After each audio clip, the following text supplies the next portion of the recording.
In today's video, I'm going to teach you how to empty your Dropbox when it's full.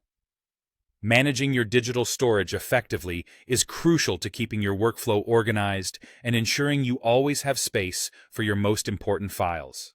So, let's dive into how you can free up some much-needed space in your Dropbox account. First things first, make sure you're logged into your Dropbox account. Once you're logged in, your next destination is the Files section. If you're not automatically directed there, don't worry. Simply look for Files on the left sidebar or within the navigation menu. This section is essentially the heart of your Dropbox account, where all your files and folders are neatly organized. Or maybe not, depending on how tidy you usually are. Now, let's get into the important part: freeing up some space. Begin by browsing through your files and identify those that you feel ready to part with. It might be an old project that's long been completed, duplicate files that have snuck their way in over time, or simply anything you haven't accessed in months, maybe even years.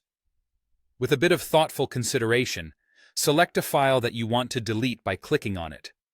It's crucial to choose wisely, as once a file is deleted, recovering it might not be a straightforward task. After you've made your selection, look for the Delete option.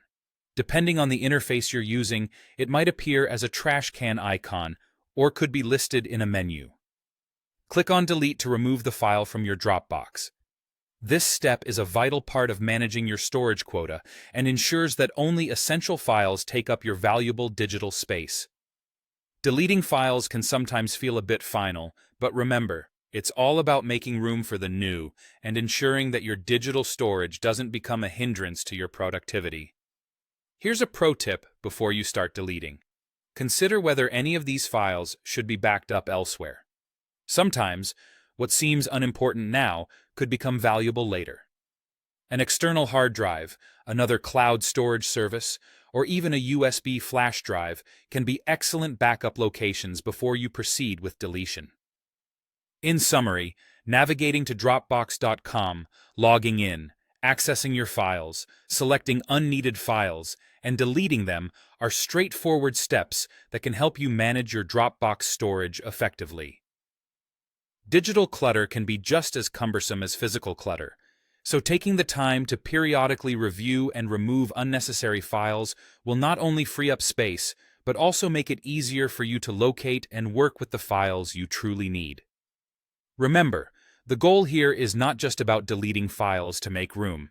It's about optimizing your digital workspace for efficiency and productivity. Just like tidying up a physical desk, cleaning up your digital files periodically can lead to a smoother, more streamlined workflow. And there we have it, a clean, more organized Dropbox and a happier, more productive you. Thanks for watching, and be sure to check back for more tips on managing your digital life with ease.